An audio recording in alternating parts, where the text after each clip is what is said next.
왕자와 거지라는 책이 있습니다. 우리가 잘 아는 책이기도 하고 마크 트웨인이 썼던 아주 좋은 책이기도 합니다. 왕자와 거지. 잘 알다시피 왕자가 어느 날 궁을 빠져나와서 사람들이 사는 마을로 들어갔습니다. 사람들이 살아가는 마을에 들어가서 거지촌에 들어갔다가 우연히 자기와 똑같이 생긴 사람을 만났습니다. 그리고 옷을 갈아입었습니다. 거지는 왕자로서 살아가고 왕자는 거지로서 인생을 살아간다라는 얘기입니다. 그런데 그 두 삶이 녹록지가 않습니다. 왕자는 처음 거지 생활에 익숙하지가 않은 거예요. 사람이 그렇죠. 잘 살다가 부하게 살다가 가난하게 살기 시작을 하면 그게 힘들어요. 왕자는 참 익숙하지 않은 거예요. 그래서 여러 사람들에게 나는 왕자다. 내가 왕자라니까. 그렇게 이야기를 합니다. 그걸 밝히지만 많은 사람들이 미쳤군. 미친놈 취급을 받았습니다. 그리고 여러 사람들에게 미움을 받기 시작을 합니다. 지가 왕자라고? 야, 네가 왕자야? 네가 왕자면 나는 왕이게? 막 이러면서 놀리기 시작을 합니다. 우리의 삶이 그런 것 같아요. 우리가 하나님의 자녀입니다. 한번 따라하겠습니다. 나는 하나님의 자녀다. 한번 손 한번 이렇게. 나는 하나님의 자녀다.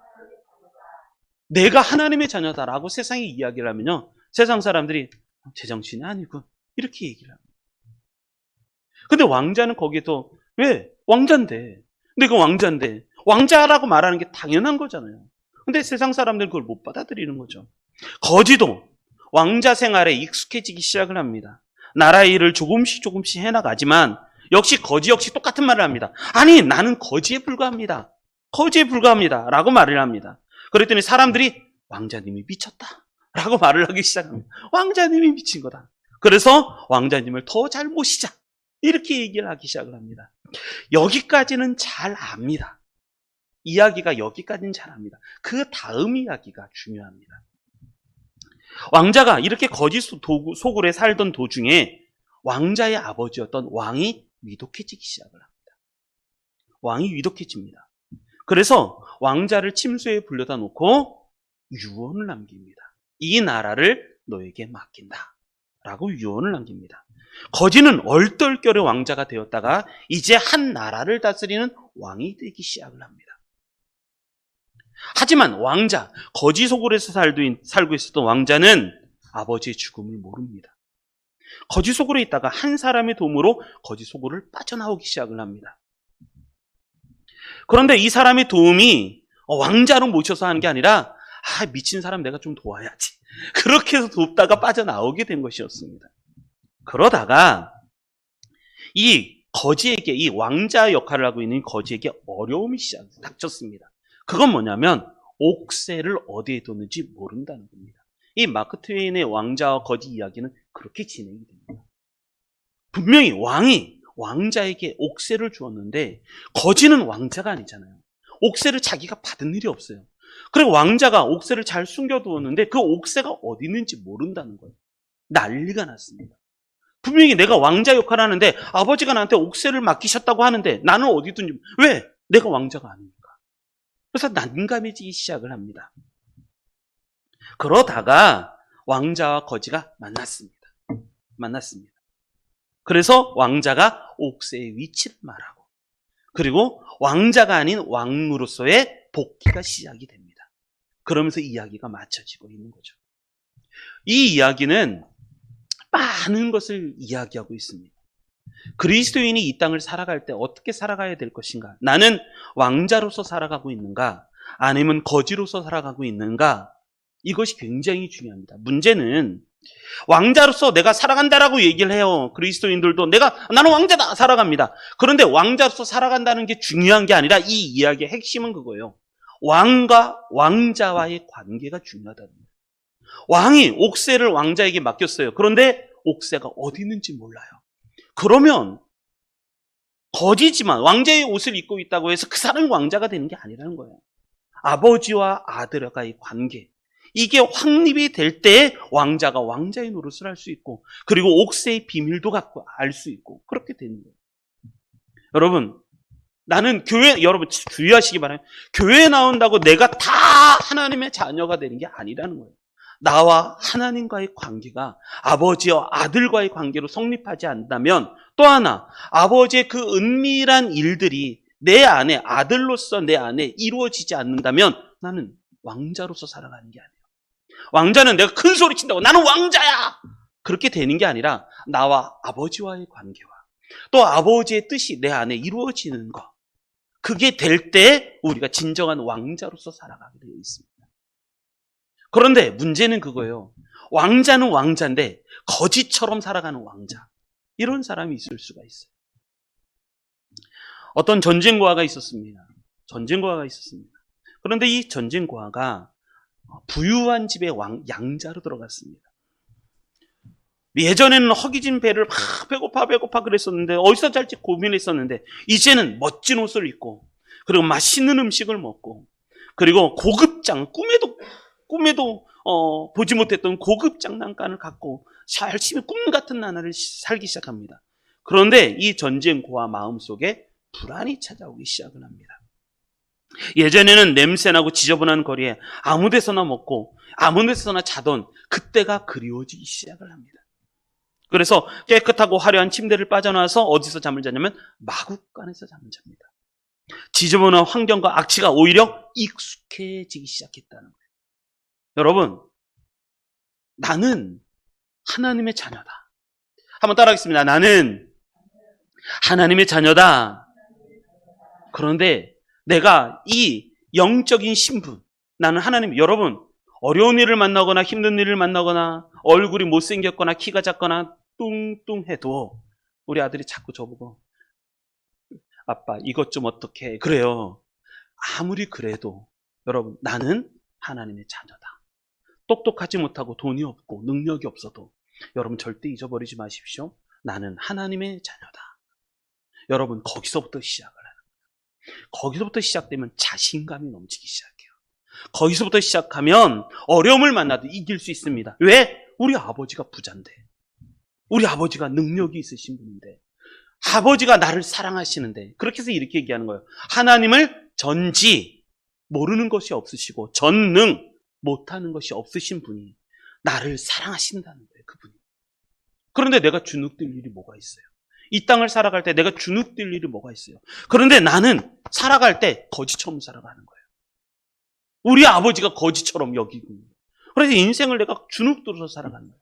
여러분, 잘 승리하시기를 바랍니다. 이 땅을 살아갈 때 내가 누군지를 알아야 내 삶이 변하기 시작을 해요. 내가 누군지 알아야 내가 살아가는 일상 생활이 바뀌기 시작을 해요. 왕자인데 거지처럼 살아가는 사람이 있어요.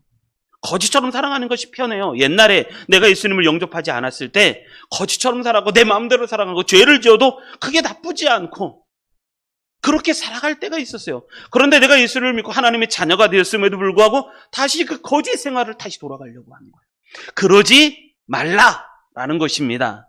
그러지 마시기를 바랍니다.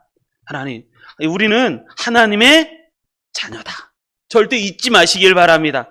내가 잘생기든 내가 그렇지 않든, 내가 똑똑하든 그렇지 않든, 내가 좋은 데에서 살든 내가 좋은 차를 타든 좋은 옷을 입든 그렇지 않든 상관이 없이 나는 하나님의 자녀다. 이 신분의식이 있어야 우리가 승리할 수가 있습니다. 나는 하나님의 자녀다. 절대 잊지 마시길 바랍니다.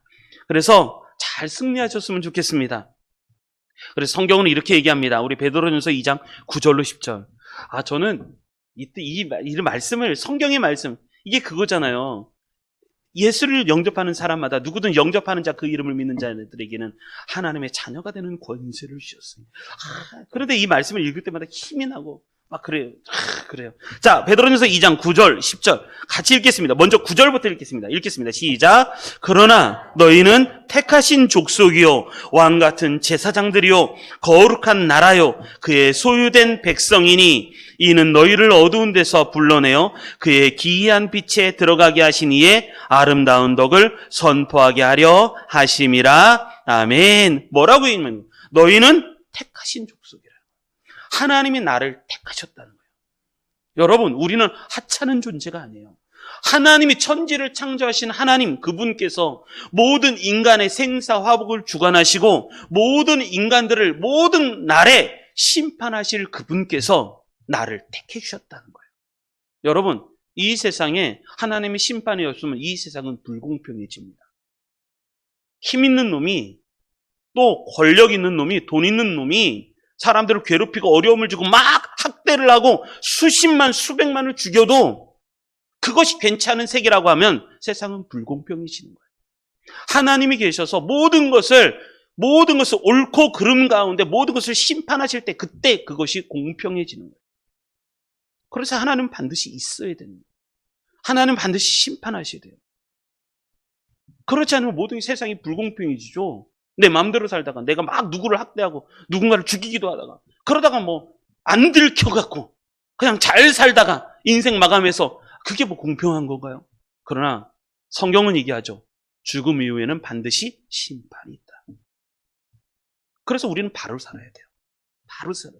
지금 하루하루를 살아도 공평하게, 공정하게, 바르게 살아야 할 수 있어야 돼요. 그런 하나님께서 우리를 택하셨다는 거예요. 택하셨다. 그리고 너희는 왕 같은 제사장이다. 거룩한 나라다. 그의 소유가 된 백성이다. 이 말씀을 들을 때 여러분, 우리 성도는 어깨 한번 피십시오. 어깨 한번, 예수 믿는 사람 어깨 한번 피셔야 돼요. 어깨 한번 딱 피시고 고개 한번 딱 빳빳이 딱 쳐들고 턱 당기시고 눈 한번 부라리시고 할렐루야! 여러분, 예수 믿는 사람들 이렇게 살아야 돼요. 자신감. 왜? 하나님이 나의 아버지시고 나는 하나님의 아들이고 딸이고.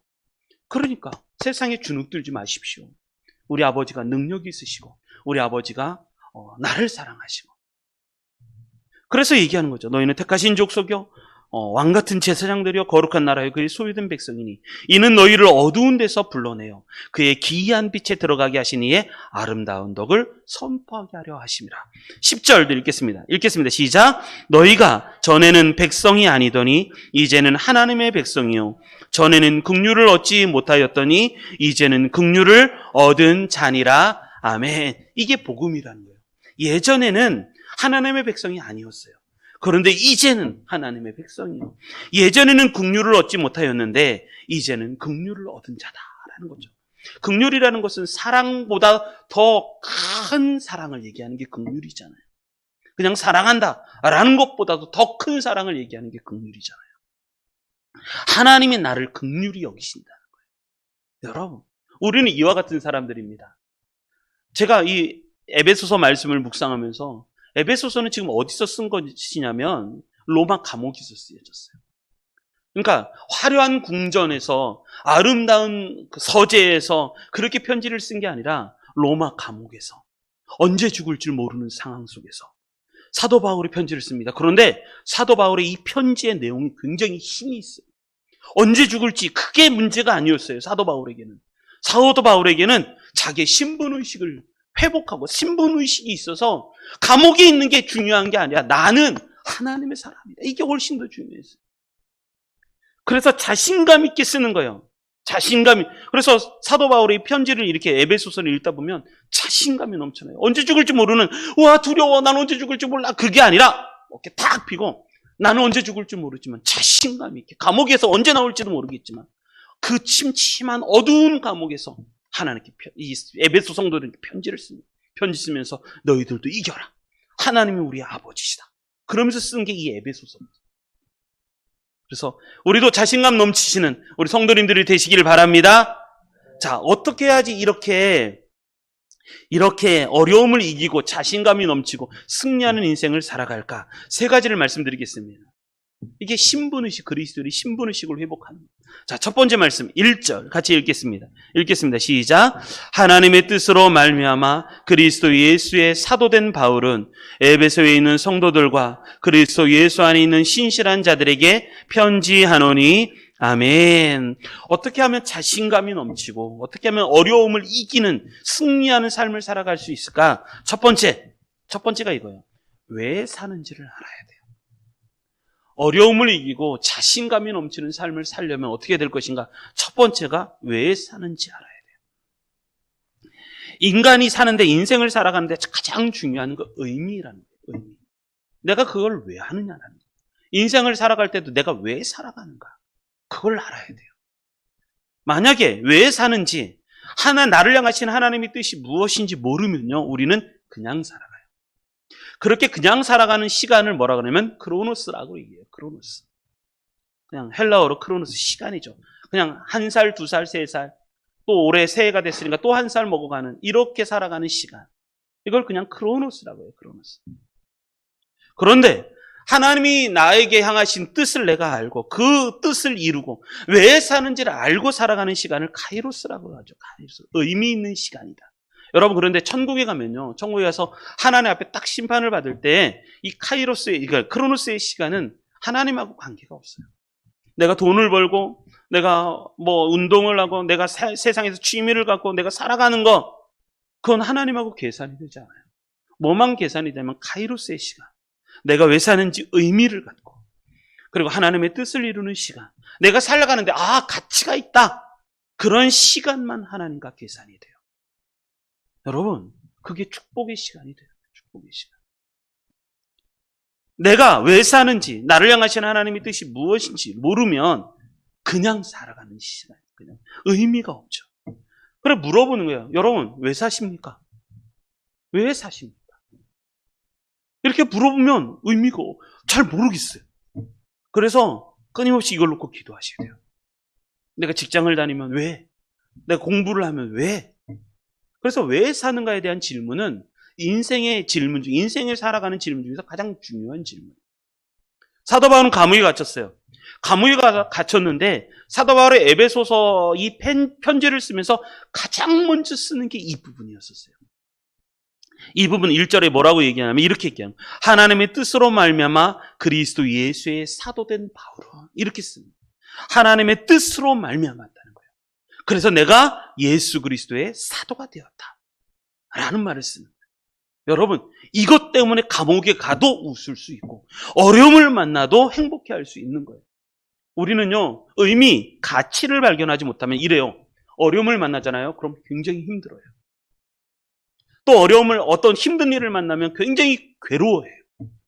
왜? 그거에 대한 의미와 가치를 깨닫지 못하였으니까. 그래요. 어떤 한 부부가 있었어요. 아내가 있었는데, 그 부부가 있었는데 아내가 굉장히 아파요.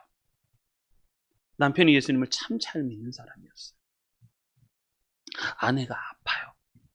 아내가 병에 걸려서 이제 시한부 인생 몇 날 이러고 있었어요.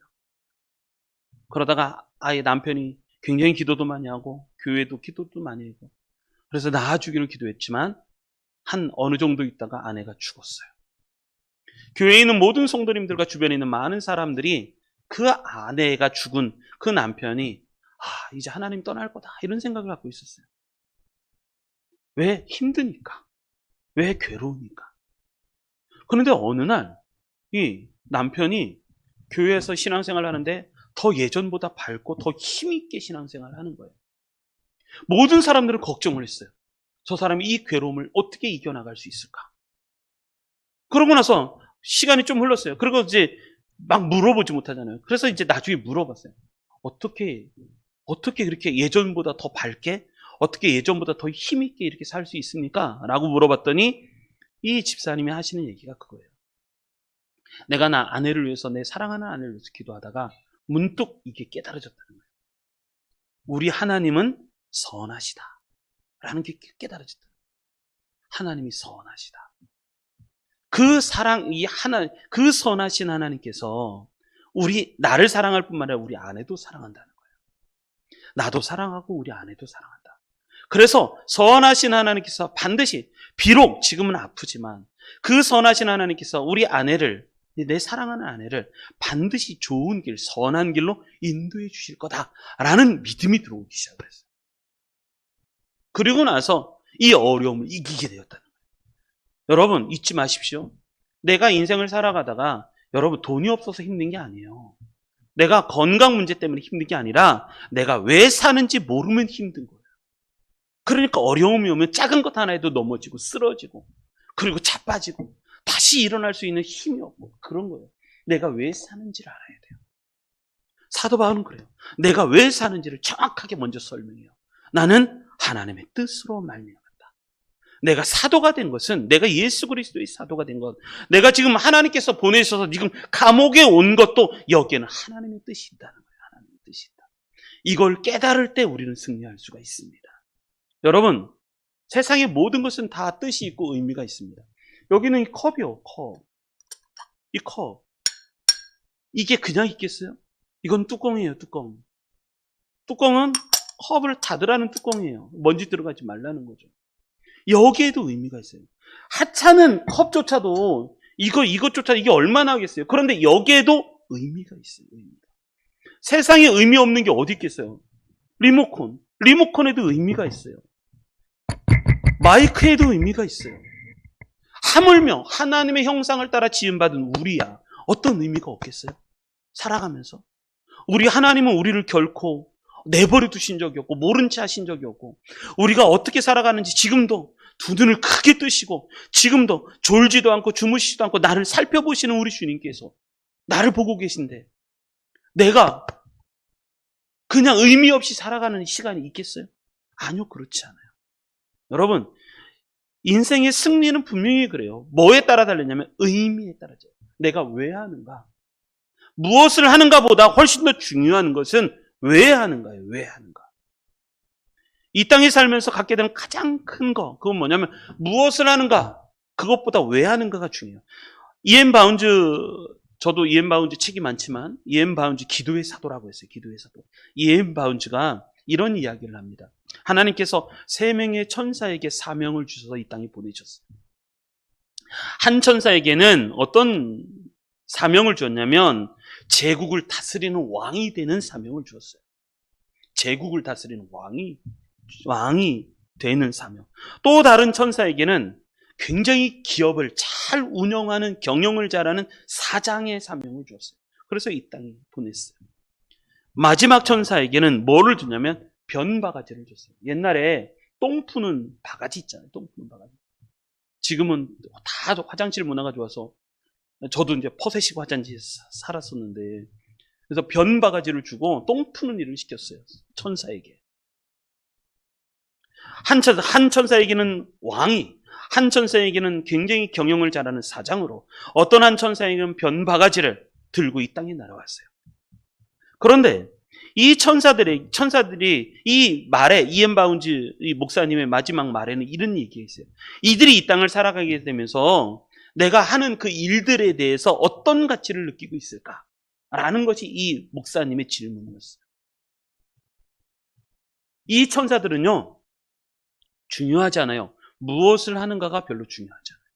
내가 왕이 되는가, 내가 사장이 되는가, 아니면 내가 변을 푸는 일을 하는가, 그건 다 중요하지 않다는 거예요. 이 천사들은 모두가 다 동일하게 뭐를 갖고 있었냐면 이거 하나님이 나에게 맡기셨다는 거예요.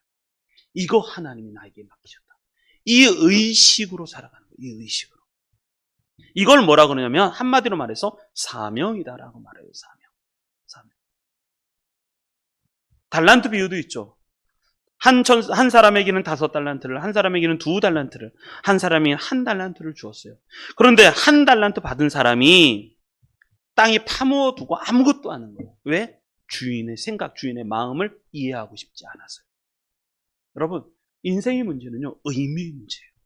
우리 성도님들 모두가 다 의미 있는 인생을 살아가시기 바랍니다.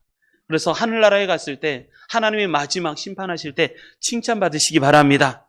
잘하고 착하고 충성된 종아, 내가 작은 일에 충성하였음에 내가 더 큰 것으로 너에게 맡기노라. 이런 칭찬을 모두 다 받으시길 바랍니다. 무엇을 하는가 보다 더 중요한 것은 의미예요. 의미. 왜 하는가? 이것이 훨씬 더 중요한 거예요. 그래서 몰랑 퀴블러라는 사람은 이렇게 얘기해요. 길은 많다. 인생의 길이 많죠. 그러나 그 많은 길을 다 가보기에는 생이 너무 짧다. 우리는 모든 것을 다 하도록 부르심을 받지는 않았다. 우리에게는 모든 것을 다 할 수 있는 시간도 능력도 없다. 하나님은 우리가 모든 것을 하기를 원하시는 것이 아니라 중요한 것을 하기 원하신다. 여러분, 모든 것을 하는 게 아니라 중요한 것을 하시기 바랍니다. 중요한 것을 하기를 원하신다. 하나님이 우리를 통해 하고자 하시는 일에 집중하시기를 바라신다. 이게 중요한 거예요. 이게 중요한 거예요. 그래서 며칠 전에 저녁에 밤에 소희한테 연락이 왔어요. 우리 소희 성도님한테 연락이 왔는데 뭐가 있냐면 이렇게 가난한 이제 지금 지구의 절반은 가난하잖아요. 인류의 절반, 여러분들이 핸드폰을 갖고 있고 차를 갖고 있다면요, 전 세계 인구 비례에서 70억의 인구 비례에서 상위 3% 안에 들어간다는 거 아십니까? 내가 핸드폰을 갖고 있고 내가 침대에서 잠을 자며 내가 자동차를 운전하고 다닌다 하면 전 세계 상위 3% 안에 들어가요. 내가 그렇게 잘 살아요. 지구의 절반은 가난해요. 집도 없고요. 먹을 마실 물도 별로 없고요. 지금도 지구의 절반, 35억 이상의 인구는요, 가난해요. 우리가 그걸 잘 몰라서 그래요. 그래서 예수 믿는 사람, 저는 훈련을 할 때 이것도 하고 싶어요.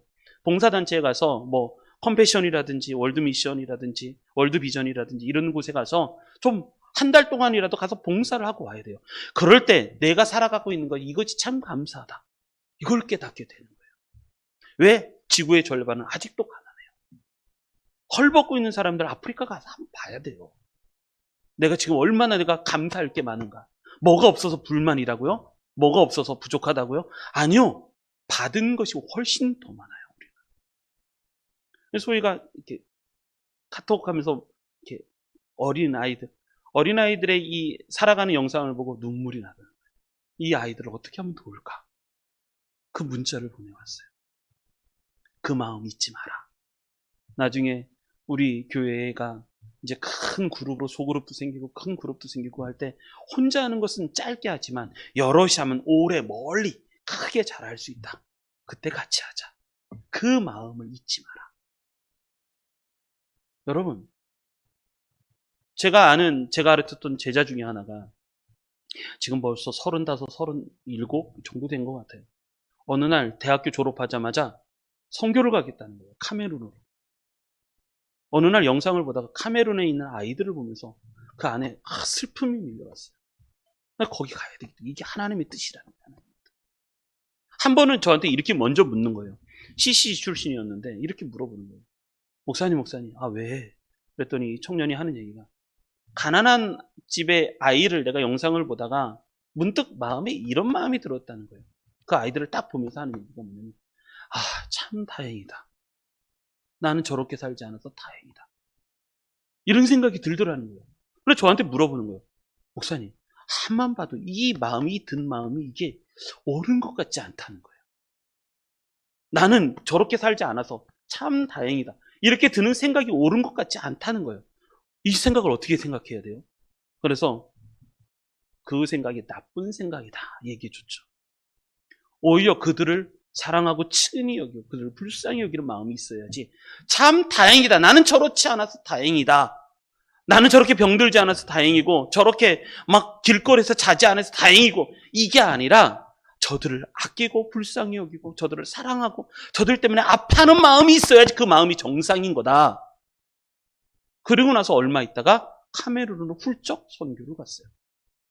그리고 몇 년이 있다가 다시 돌아왔어요. 몸이 나빠져가고 돌아와서 회복하고 있다가 얼마 전에, 한 5년 전에 다시 또 카메룬으로 건너갔어요.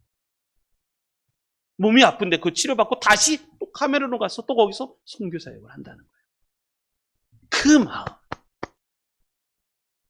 여러분, 의미 있는 인생이 하나님께서 축복하시는 인생이 되는 거예요. 그냥 나 좋자고 인생 살아가다가 나 잘 먹고 잘 살고 내가 막 즐기고 살아가다. 그래서 프란시스 셰퍼 5대 복음주의자 중에 한 명이라고 말하는 프란시스 셰퍼가 미국의 그리스도인들을 향해서 경고를 날렸잖아요. 여러분들이요, 행복을 추구하면서 살아가지 마라. 가치를 추구하고 의미를 추구하면서 살아갈 때 행복은 저절로 따라오는 거다. 행복을 추구하면서 살아가면 인생이 병든다는 거예요. 미국의 그리스도인들이 병들었다는 거예요. 왜? 행복을 추구하면서 살아가기 때문에 병들었다는 거예요. 의미와 가치가 없는 인생을 산다는 거예요. 행복은요, 내가 의미 있는 인생, 가치 있는 인생을 살아갈 때 그때서야 행복이 찾아와요. 그때 기쁨이 오는 거고, 그때 행복한 거고, 내가 잘했다, 나 안에 자신감이 생기는 거고. 그래서 칼 힐티라고 하는 프랑스의 위대한 사상가는 이렇게 얘기해요. 인간의 생애 중에서 최고의 날은 자기 인생의 사명을 자각하는 날이다. 하나님이 나를 이 목적에 쓰시겠다고 작정한 그 목적을 깨닫는 때, 그때가 인생의 최고의 찬란한 시기이다 라고 말을 해요. 나는 왜 사는가? 나는 왜 사는가? 그걸 알아야 돼요. 이제 2021년 시작하잖아요. 나는 1년 동안 나는 왜 살까? 그리고 나서 그 의미. 사도 바울은 그거였었어요. 하나님의 뜻으로 말하면. 사도라는 말이 그거잖아요. 보냄을 받은 자라는 거예요. 보냄을 받은 자. 보냄을 받은 자. 나는 보냄을 받았어요. 보냄을 받았어요. 그런데 그것이 하나님의 뜻으로 보냄을. 지금 내가 감옥에 있지만 하나님이 나를 이곳에 보내셨다는 거예요. 그래서 사도 바울은 모진 고문과 고통을 당했음에도 불구하고 괜찮은 거예요. 이기는 거예요. 이기는 힘이 있는 거예요. 왜? 의미가 있잖아요. 하나님이 나를 보내셨다. 여러분, 이러한 삶을 사시기 바랍니다. 하루를 살아도 의미 있게 살면 그것이 가치 있는 인생이죠. 하루를 사는데 그것이 타락한 인생을 살면 그게 무슨 의미가 있겠어요? 신앙생활의 패턴을 이렇게 가만히 보면 두 가지 패턴이 있어요. 첫 번째는 제자로서의 패턴.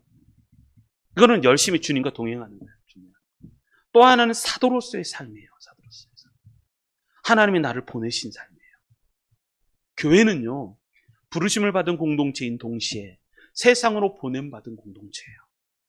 저희 교회가 선교적 교회를 추구하는 게 제가 하나님께 기도하면서 우리 교회가 어떤 교회가 될 것인가? 그건 선교적 교회를 꿈꾸는 거예요. 왜? 우리는 부름받았어요. 그래서 예배하는 게 참 중요해요. 그러나 우리는 세상에 나갈 거예요. 왜? 세상에 우리를 세상에 하나님이 보내시니까. 그래서 세상으로 보냄받은 공동체가 교회예요. 교회. 와라 가지 마라가 아니라 와서 은혜 받으십시오. 그리고 가십시오. 그리고 세상의 빛이 되십시오. 세상의 소금이 되게 해주십시오. 그렇게 살아가는 것이 맞습니다. 그것이 교회예요. 교회론이 잘못되면 신앙관이 잘못될 수밖에 없어요. 열심히 오셔서 은혜 받으시고 열심히 예수님의 향기가 드러나셨으면 좋겠어요.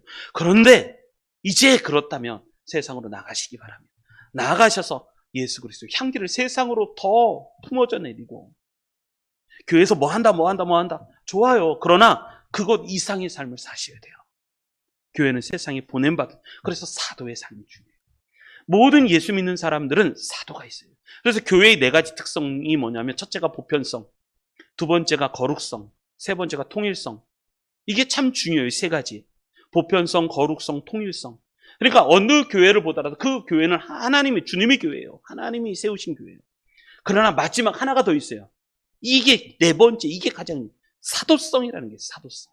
세상에 보냄받은 공동체. 이게 교회의 특성. 그래서 왜 사는가 알아야 이기면 할 수 있습니다. 어려움을 이길 수 있는 비결은 왜 사는가를 알아야 돼요. 의미가 있어야 돼요. 그럼 이길 수 있습니다. 그래서 나도 잘 이기시고 다른 사람들 잘 위로하셔서 이기시는 우리 모든 성도님들이 되시기를 바랍니다. 두 번째. 자, 1절 한번 더 읽겠습니다. 시작.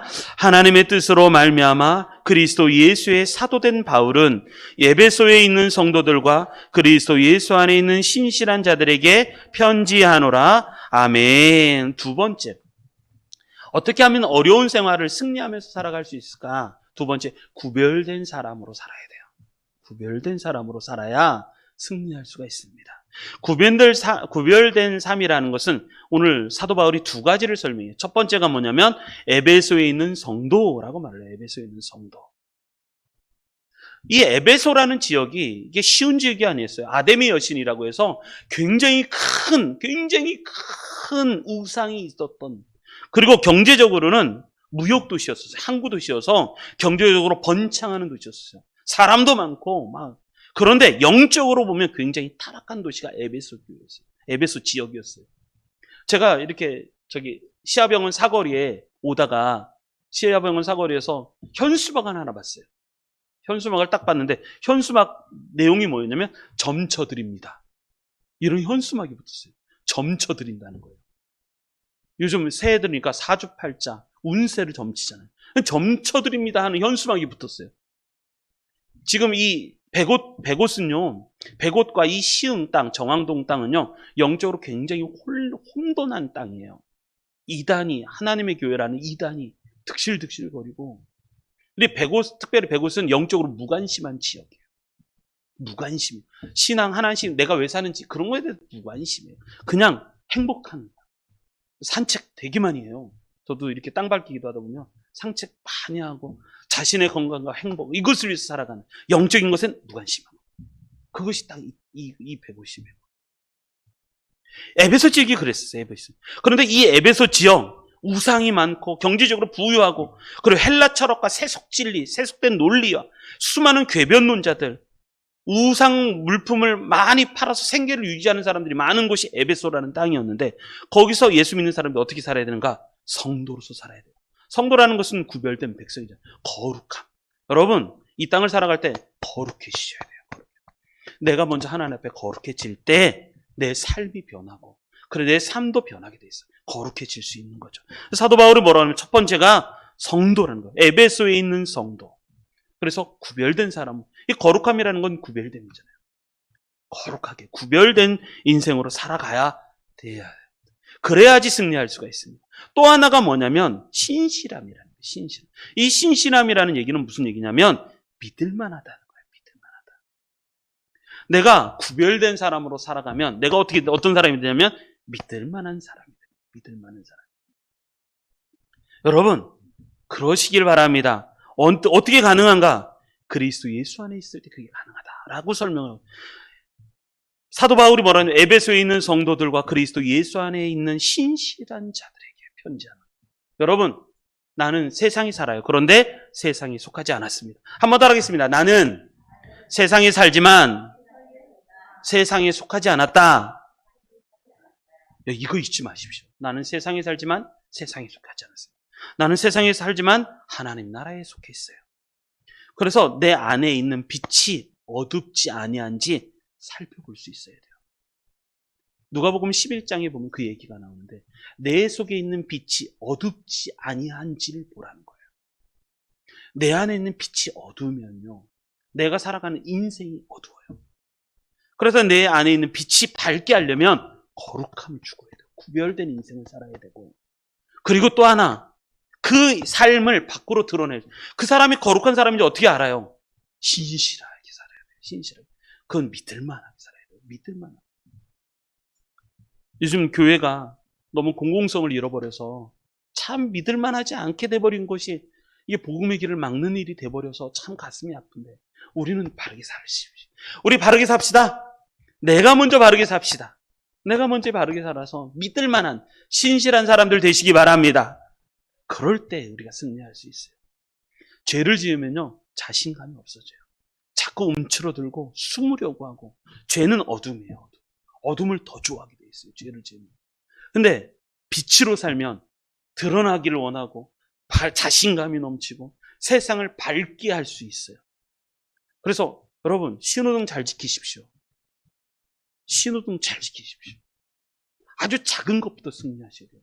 신호등 잘 지키시고 집안 정도는 잘하고 삶의 자리를 삶을 바르게 하고 환하게 하셔야 돼요. 이상한 거 하지 마시고 그럴 때에 거룩함을 유지하면 신실한 사람이 되어가는 거예요. 그런 우리 성도님들 되시기 바랍니다.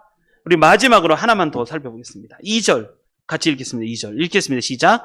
하나님 우리 아버지와 주 예수 그리스도로부터 은혜와 평강이 너희에게 있을지어다. 아멘. 세 번째, 늘 승리하는 삶을 살려면 어떻게 될 것인가? 늘 은혜를 구하며 살아야 돼요. 늘 은혜를 구하며. 은혜라는 말은 카리스예요. 카리스. 카리스라는 말이 은혜라는 말인데 이것은 뭐냐면 하나님이 누구에게나 주시는 하나님의 사랑. 이것을 은혜라고 말을 해요. 은혜. 누구에게나. 죄인이어도 죄인이 아니어도 주는 누구에게나 주는 사랑. 그것을 은혜라고 말을 해요. 근데 이 은혜가 없으면 신앙이 말라버려요. 모든 신앙의 시작은 은혜예요. 은혜. 요 2절 본문은 초대교회 성도님들이 인사하는 말이었어요. 인사하는 말. 하나님 우리 아버지와 주 예수 그리스도부터 은혜와 평강이 너에게 있을지어다. 이것은 인사말이었어요. 인사말. 은혜가 넘치시기 바랍니다. 이게 인사말이에요. 인사말. 은혜. 모든 신앙의 시작은 인사말. 은혜예요. 은혜. 그럼 신앙의 끝은 무엇일까요? 신앙의 출발이 은혜예요. 신앙의 끝은 뭘까요? 신앙의 시작이 은혜였다면 신앙의 마지막은 오늘 본문에 나오는 것처럼 평강이에요. 평강. 신앙의 시작이 은혜였다면 마지막은 평강으로 끝이 나요. 평강이라는 것은 히브리어로는 샬롬, 헬라어로는 에이레네라고 말해요. 에이레네. 이게 평강이에요. 평안. 그러니까 누구든지 은혜가 있으면 그 마음속에 흔들리지 않는 평안이 오는 거예요. 평안. 그래서 신앙의 시작은 은혜로, 신앙의 마지막은 평강으로. 내가 어려운 가운데 기도를 시작했어도 기도의 마지막은 평안으로 끝나는 거예요. 평안으로. 시작은 은혜, 마지막은 평강. 그래서 저는 이 본문이 참 좋아요. 이 본문은 어디에 있을까요? 저는 이 성경, 이 본문을 제가 굉장히 좋아하는 말씀이에요. 우리 같이 한번 읽어볼까요? 읽겠습니다. 시작. 이것을 너에게 이르는 것은 너희로 내 안에서 평안을 누리게 하려 함이라. 세상에서는 너희가 환난을 당하나 담대하라. 내가 세상을 이기었노라. 아멘. 자, 이 말씀은 어디에 있을까요? 위치가 굉장히 중요합니다. 이 말씀이 어디 있는가가 굉장히 중요해요. 어디 있을까요? 이것을 내가 너에게 이르는 것은 너희로 내 안에서 평안을 누리게 하려는 것이라.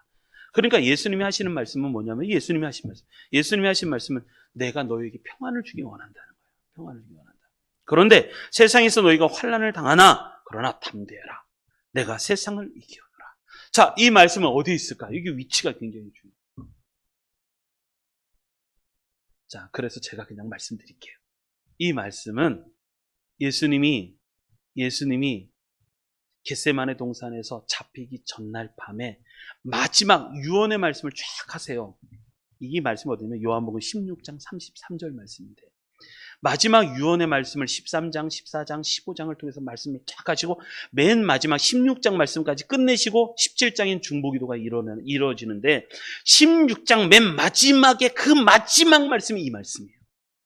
내가 곧 이제 겟세마네 동산에 잡혀서 십자가에 고난을 당하다가 죽을 건데 그 죽기 전에 마지막으로 하는 말씀이 이거예요. 내가 너에게 평안을 주기를 원한다. 내가 주는 평안은 세상이 주는 것과 다른데 세상에서 너희가 환난을 당하나 그러나 담대하라. 내가 세상을 이기었노라. 라고 마지막으로 힘을 빡 주면서 예수님이 십자가를 지러 가시는 거예요. 그 마지막 말씀이 이 말씀. 16장 맨 마지막 구절. 이게 마지막 구절. 위치가 굉장히 중요한 말씀. 예수 믿는 사람들은 늘 은혜와 평강을 갖고 살아야 돼요. 시작은 은혜였다면 마지막은 뭐다? 평강이에요. 평강. 그것이 신앙의 처음이자 끝이에요. 이것이 우리 성도님들에게 넘치기 바랍니다. 그러면요 이길 수 있어요. 아무리 큰 어려움과 환난이 있어도 이길 수 있어요. 사도 바울도 이겼고 예수님도 이겼고 그리고 우리도 이길 수 있고 이길 수 있어요. 잘 이기셨으면 좋겠습니다. 자, 오늘 말씀을 정리해보면 이렇습니다. 나는 왕자로 살고 있는가? 나는 거지로 살고 있는가? 왕자로 사는 사람은 거지 속으로 있어도 나는 왕자라는 거예요. 왜? 내가 왕자니까. 거지로 살고 있는 사람은 내가 거지라고 얘기해요. 왕자로서 살지만 거지라고 얘기해요. 왜? 거지니까. 이 신분의식이 굉장히 중요해요. 어려움이 있어도 왕자는 이겨나가는 거예요. 왜? 왕자니까 이기는 거예요. 이 신분의식, 그리스도의 신분의식이 있으면 자신감이 넘쳐. 사도 바울은 감옥에 있어도 자신감 있게 살아갔어요. 거기에 두려움을 느끼며 굴종하고 거기에 벌벌 떠며 살지 않았어요. 어깨 피고 가슴 피고 턱 땡기고 눈 부라리고 할렐루야 힘있게 살아갔어요. 왜? 그것이 그의 신분에 맞는 삶이니까. 자, 그러려면 어떻게 될까요? 세 가지가 필요해요. 첫 번째, 왜 사는지를 알아야 돼요. 하나님이 나를 보내셨다는 거예요. 우리 드림교회 하나님이 이곳에 세우셨어요. 제가 이곳을 놓고 기도를 얼마나 했는데요. 저는 이곳에 오고 싶지가 않았어요. 여기 참 어려운 땅이에요. 그런데 하나님이 보내셨어요. 그걸 보내셨으면 하나님이 책임지시잖아요. 그럼 뭐 두려울 게 뭐가 있어요? 할렐루야? 그런 거예요. 왜 사는가를 알아야 돼요. 그러면 의미 있는 인생이 되고 그러면 자신감이 넘쳐가고 하나님이 나를 보내셨다. 여러분, 신앙이 성도의 신앙이 있어요. 그냥 교인. 그러나 제자의 삶을 사셔야 돼요. 그러나 제자를 넘으셔야 돼요. 넘어서 세상으로 보냄을 받은 사도로서의 삶을 살 수 있어야 돼요. 사도 바울은 사도로서 하나님께서 이곳에 하나님의 뜻에 의해서 보냄을 받았다는 거예요. 그래야 자신감이 넘치고. 두 번째, 구별된 삶을 살아야 돼요. 거룩과 신실함이 있어요. 세 번째, 은혜와 평강이 있어야 돼요. 신앙의 시작은 은혜고 마지막은 평강이에요. 그래서 예수 믿는 사람들의 모든 마지막은 평안한 거예요. 평강. 흔들리지 않는 평강. 반대로 내가 흔들린다면 나는 아직 은혜가 필요한 거예요. 더 은혜에 집중하시기 바랍니다. 그래서 이번 시작 잘 승리하시기 바랍니다. 저희 교회에서 1월 목표가 그래서 이래요. 영적 승리의 비결, 예수님과의 동행. 저는 이 주제를 놓고 매 기도를 하거든요. 기도하면서 1월달 예수님과의 동행. 여러분 예수님과 동행하시기 바랍니다. 그래서 예수님과의 이제 우리 교회에서 좀 2월까지 운동을 하려고 하는 게 뭐냐면 예수님과 하루 1시간 동행하기. 한번 읽어볼까요? 읽겠습니다. 시작. 예수님과 하루 1시간 동행하기. 그래서 3311 작전이라고 불렀어요. 제가 기도하다가 진짜 은혜를 받아갖고 이거 하자. 그래서 3은 뭐죠? 한번 읽겠습니다. 시작. 3번 말씀 읽기. 아침, 점심, 저녁. 한 장씩 하나님 많이 읽고 싶다. 그럼 많이 읽으십시오. 괜찮아요. 저도 하루에 신약성경 한 번씩 읽었었으니까. 신약성경 하루에 13시간이면 읽거든요. 270장밖에 안 돼요. 신약성경은. 그러니까 하루면 그냥 다 읽어요. 그런데 뭐가 있냐면 이거는 너무 힘드니까 하루에 3번 읽자. 한 장씩 읽으시면 한 장씩. 괜찮아요. 한 장씩. 하루에 3번 말씀 읽고. 만약에 은혜가 된다. 그럼 10장 읽어도 돼요. 누가 뭐라고 하겠어요? 20장 읽으셔도 되고. 두 번째 3. 시작. 3번 기도하기. 하루에 3번 기도하기. 1분도 괜찮고 10분도 괜찮고 1시간도 괜찮고 3번 기도하기. 아침, 점심, 저녁. 특별히 밥 먹고 기도하십시오. 밥 먹고. 그리고 세 번째 또 한 사람에게 은혜를 나누기. 내가 받은 말씀의 은혜. 그거 사람들하고 같이 나누기. 꼭 나누시기 바랍니다. 은혜는요, 나눌 때. 은혜도 고여 있으면 썩어요. 하나님의 사랑도 자꾸 머물러 있으면 썩어요. 이걸 나눌 때 은혜가 커지는 거예요. 더 풍성해지게 돼 있어요. 그래서 내가 받은 은혜를 다른 사람하고 나누기. 그리고 마지막 2월까지 신약 일독하기. 2월 달까지는 신약 일독하시기 바랍니다. 아무도 아멘을 안 하시면 어쩌다가 일독하시기 바랍니다. 같이 합시다. 그래서 예수님과 하루 1시간 동행하기. 예수님과 하루 1시간 동행하셨으면 좋겠습니다. 그래야 영적 승리할 수 있습니다. 그래서 이제 12월 지금 이제 1월 네 번째 주 시작합니다. 2월까지 열심히 잘 달려가셔서 겨울이지만 요즘 코로나니까 모여서 뭘 하기가 힘드니까 개인적으로도 잘 승리하시는 우리 모든 성도님들이 되시기를 주님의 이름으로 축원합니다. 아멘.